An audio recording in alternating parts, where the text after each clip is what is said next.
Hey, what's up, guys? My name is Devontae, and I sacrificed my time so you don't have to.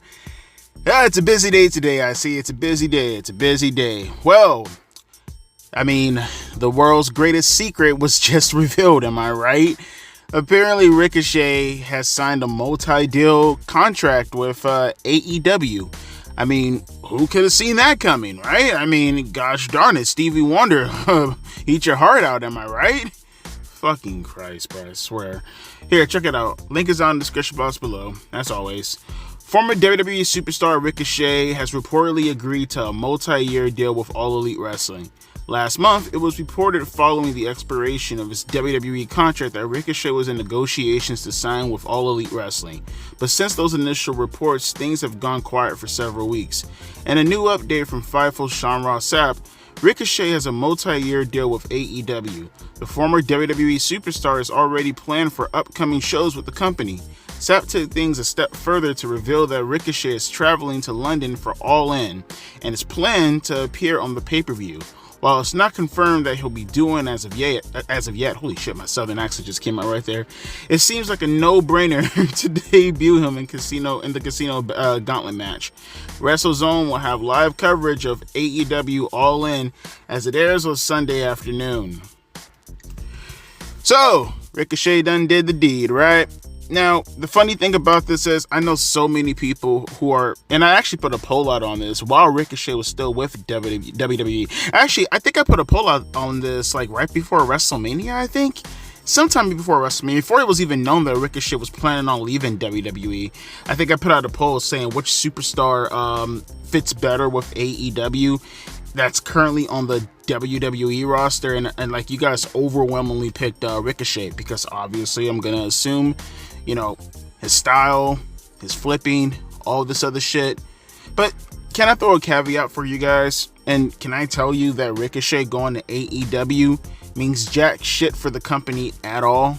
Now, I know, I'm breaking new barrier here by telling you that AEW has no fucking clue what they do with their wrestlers, no matter what name they have. And by the way, it's Ricochet, meaning, about as big of a name that he was actually considered in WWE, which was his ceiling as a mid-carder. You get what I'm saying here? Look, I'll give, obviously, a bit of charitability first. Always got to do that. Want to be as nice as I possibly can. Get the positive out of the way before I go complete retcon and just completely destroy everything. Obviously, as you guys said a couple of months ago, and I absolutely agree, the style that Ricochet has absolutely complements what they're going to do in AEW. Now, I'm pretty sure Tony Khan's that much of a mark where he probably spent millions of dollars on Ricochet. And by the way, he definitely spent millions of dollars on Ricochet to get him to have that Will Ospreay match. That's his number one thing. Honestly, I swear to God, there's no other reason to have Ricochet on that show, on that roster, on that brand, other than to have him wrestle Will Ospreay. There's no other reason. There's legitimately no other reason. I guarantee you that's the only reason why Tony Khan signed him. Everything else is irrelevant. Everything else just comes with time. He just wants to get him for the Will Ospreay match.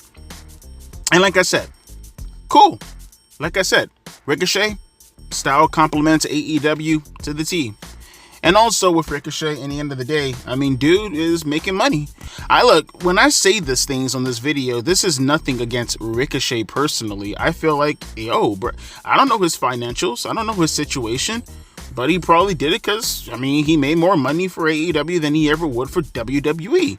Maybe he feels like they're going to showcase him a little bit more in AEW versus WWE because of his style and because AEW's love for small guys. I get it. I completely understand. If I was in Ricochet's shoes, I'd make the same decision. Pause. Would I make the same decision? You would think on the surface, and this is why I always tell you guys, go past the surface. Think about this long term, not short term. Don't just think about what Ricochet is going to do right now. Think about what Ricochet is going to do next year. What is Ricochet going to do in 2 more years? What is Ricochet going to do in 3 more years? However long this multi-deal is going to be. What is Ricochet going to be doing? Clearly, obviously, they want to do a match with Will Ospreay. Obviously, there's going to be some subplots. I'm pretty sure they're going to want to get him in the ring with guys like, I don't know, maybe, Pac or something like that. You know, they're going to probably want to get him in the ring with some of the Japanese talents. I'm pretty sure they want to get the match in with Orange Cassidy and Ricochet. Maybe they want to get him in the ring with Kazuchika Okada. I'm pretty sure these things are flowing through everybody's minds right now. But we see this all the time in AEW. And this is where I get to the point where I say, I get from Ricochet's position why he will make a decision like this. But that's for the short term. Not to mention, I don't think anyone's recognizing. Now, I don't know what shit Ricochet is in right now, but he is getting older. This isn't Ricochet from 10 years ago when he was in his mid-20s. This is Ricochet right now when I think he's like, 35, 36 years old? How long does he keep this up? Right? And then you're going to AEW, meaning they're a little bit more high octane, obviously. They're a little bit more stressful on the body.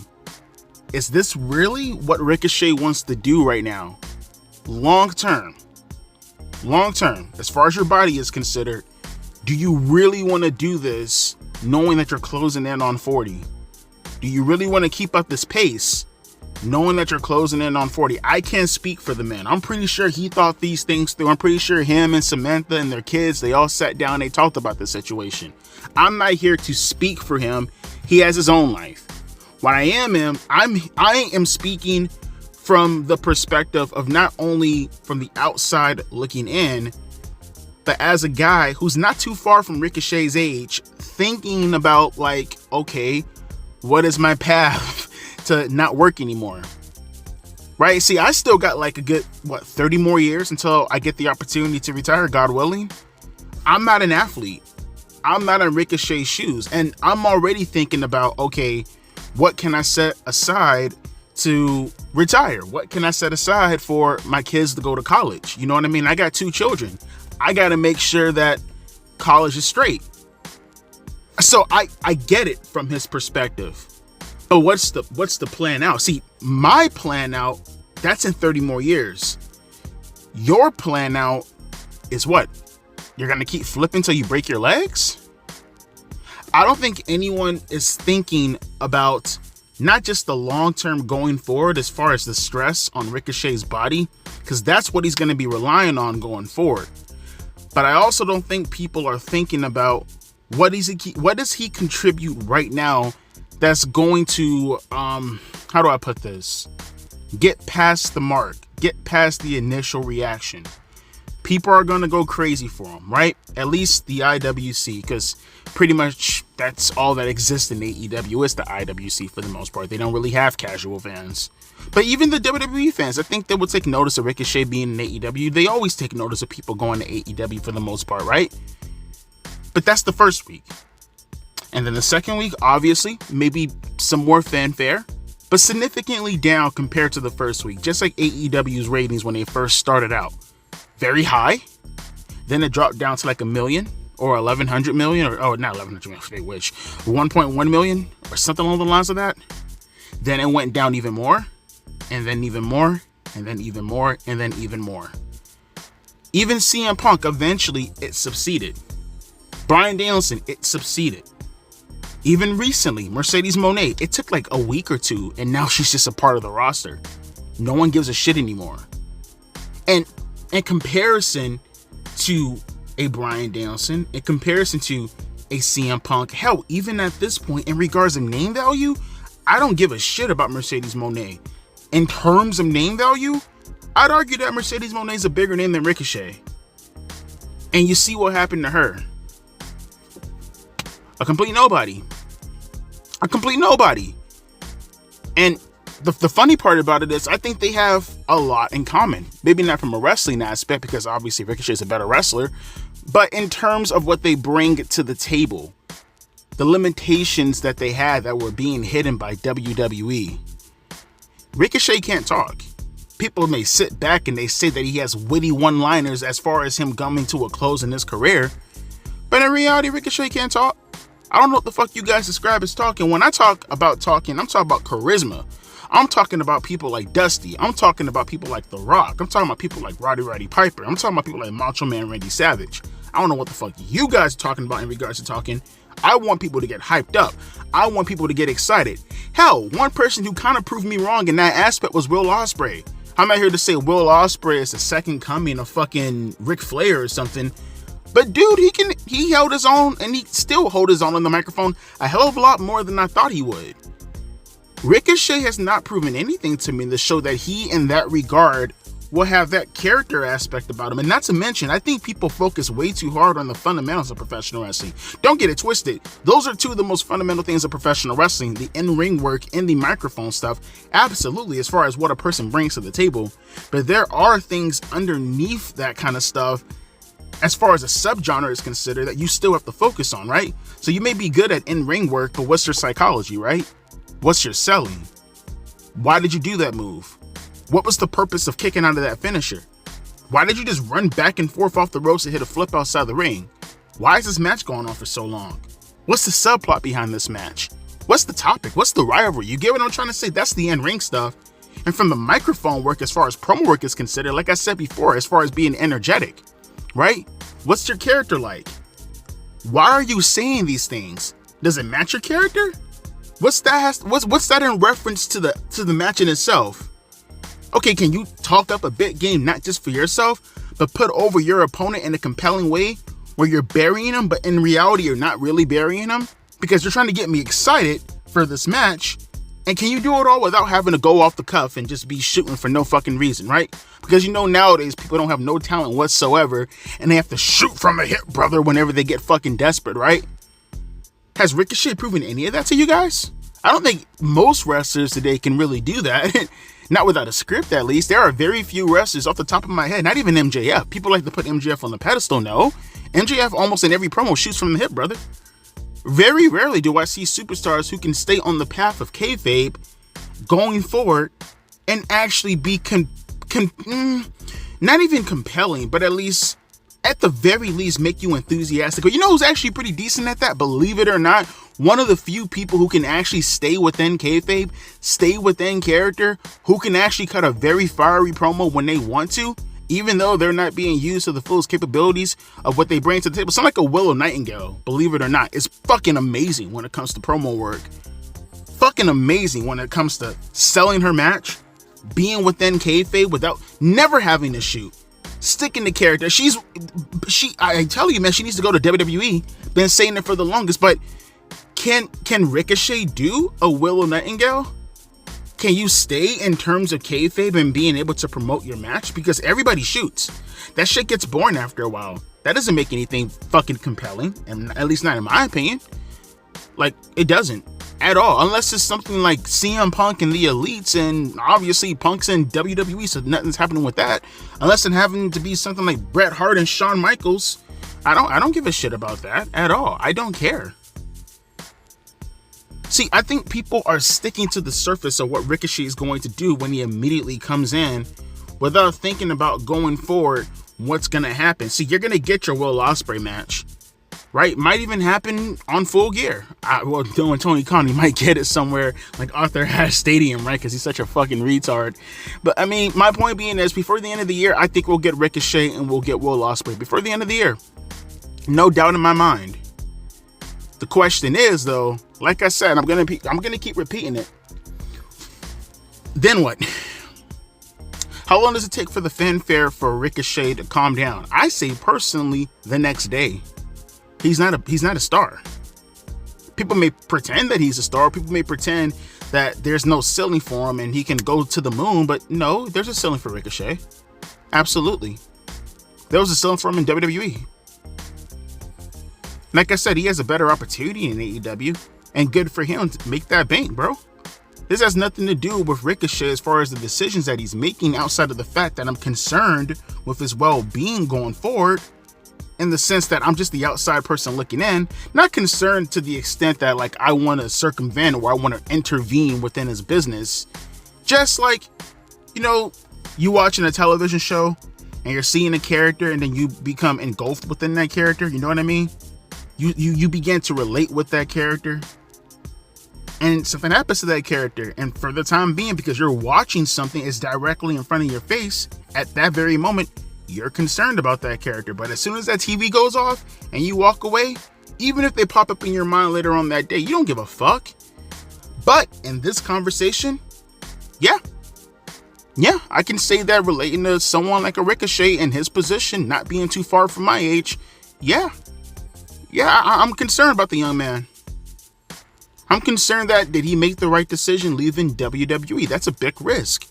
You left the biggest promotion in the world to go to a second-rate promotion.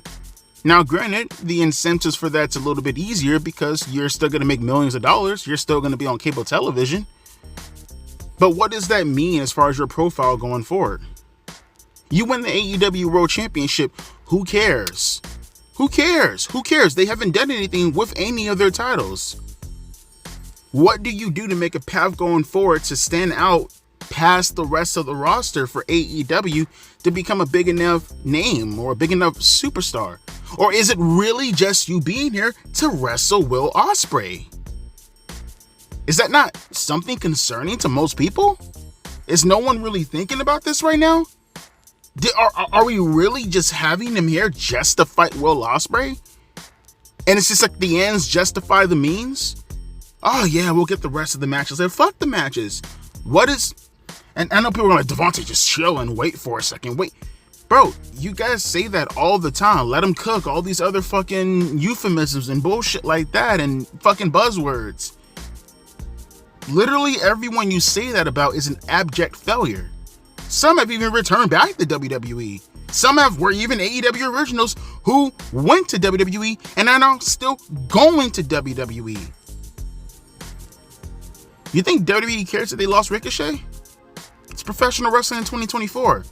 There's a shit ton of Ricochets. NXT alone probably has like half their roster, even their women who wrestle like Ricochet. Ricochet praised one of the women matches. What was it? Soruka and what's her name again? Kalani Jordan.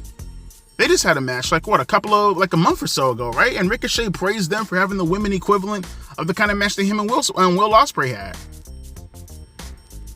I don't know, man. Like I said, in the end of the day, Ricochet, it's his life. He can do whatever he wants to do. I just looking at the situation and I'm just giving my 2 cents and I'm just saying I don't think it's promising.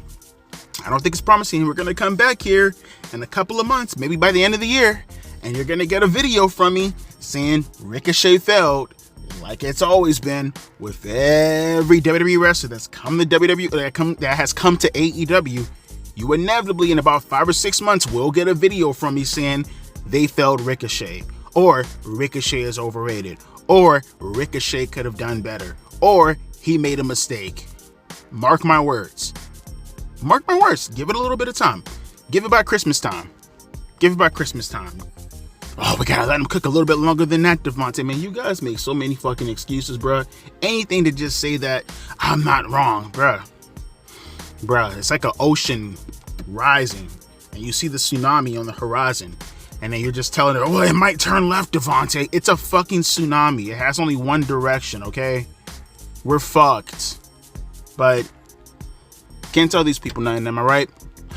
Can't tell these people nothing, but let me know your thoughts down in the comment section below. Do you feel that there's another path that Ricochet can be taken when going into AEW? I mean, he signed to the company. It's a done data. Do you think he made a mistake? Do you think to yourself that Tony Khan's going to do right by him? I mean, he is a small guy. I guess by default, there is a chance, there is an opportunity that Tony might do something right by him. Or are you like me and you're looking at this a year ahead of time or a couple of years ahead of time, wherever the length of his contract is, and not just the now? And you recognize that he has a lot of limitations that WWE hid. And now he's going to be exposed. I don't know. That's just my thoughts, but I'll let you guys have it amongst each other in the comment section below.